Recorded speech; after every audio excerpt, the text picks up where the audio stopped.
আর মাত্র কয়দিন পবিত্র ঈদ আজহা, অপেক্ষায় রয়েছেন সাধারণ ধর্মপ্রাণ মুসল্লিদের পাশাপাশি রয়েছেন খামারিরা। সুপ্রিয় দর্শক শ্রোতা, আপনাদের জানিয়ে রাখতে চাই আমি এই মুহূর্তে রয়েছি বগুড়ার শেরপুর উপজেলার বিশালপুর ইউনিয়নের মান্দাইন গ্রামে।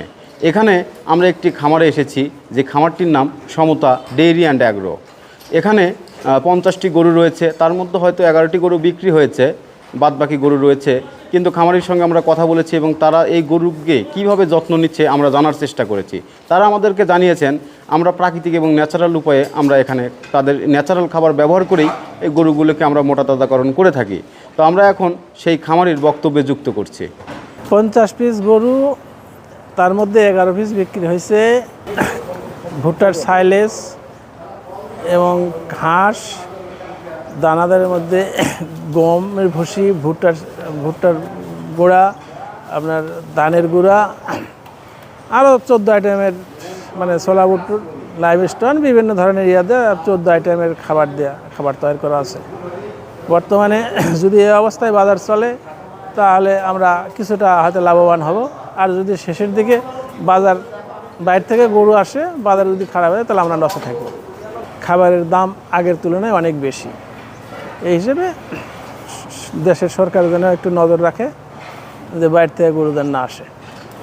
ধরেন 6:30 দিয়ে কাজ ধরার পর একসাথে সাইড পানি টানি দিয়ে পরিষ্কার করে গরু গাওটাও গোসল করায় ধুয়ে তারপর সাইড পানি দিয়ে আবার খাওয়া দাওয়া করে দানাদার দিই।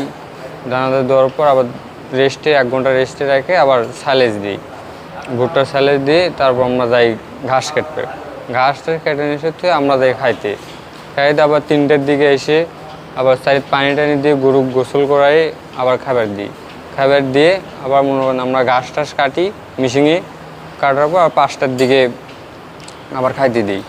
5টার মধ্যেই খালি শুধু ঘাস দেওয়ার পর আবার নাদাটা টান দিয়ে তারপর আমরা বাড়ি যাই 6:30টার মধ্যে। হ্যাঁ, মালিকেরই জমি, নিজস্ব। সুপ্রিয় দর্শক শ্রোতা, যেমনটি শুনছিলেন তিনি আমাদেরকে জানালেন যে প্রাকৃতিক উপায়ে যে খাবারগুলো আসলে ব্যবহার করা হয়, যেমন খড়, ভুসি, বিভিন্ন ধরনের যে প্রাকৃতিক খাবারগুলো রয়েছে, লাইমস্টোন, এগুলোই মূলত ব্যবহার করা হচ্ছে। এখানে কোনো কেমিক্যাল, কোনো ঔষধ তারা ব্যবহার করছেন না।